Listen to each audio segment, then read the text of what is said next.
อกไปหาสับปลาตามห้วยตามหอกย้อนความทุกข์ยากบากปากหมองกับบ่มีแนวอยู่ในกินกะแข่งเก็บขายังออกไป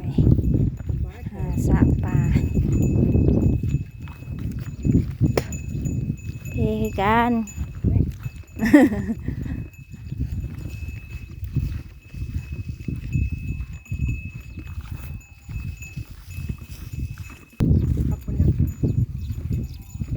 เห็นแม่ตามกิน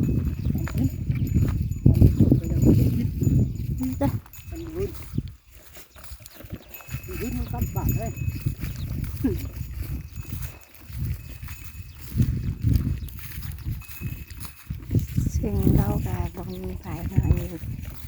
แม่2 คนแม่ก็เฒ่าแล้วมีแต่เราเป็นคนหาเลี้ยงครอบครัวหรือว่าเอาไงคือว่าเป็นเสาหลักของครอบครัวนะซึ่งถ้าเราบ่ไปหากะบ่ได้กินนะแม่ก็เฒ่าแล้วแม่ก็อาศัยแต่เราเดียวนะ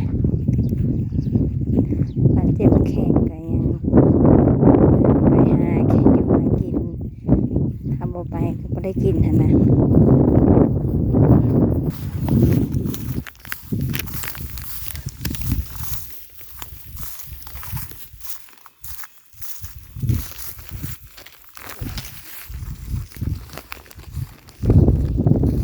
เป็นยัง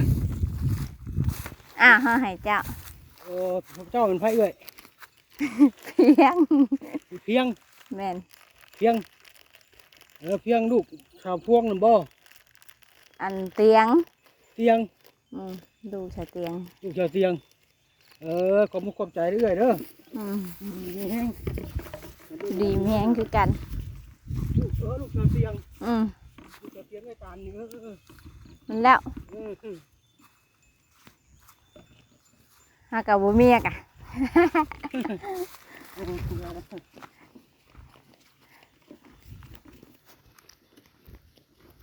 จะมือรวกกินเถอะน้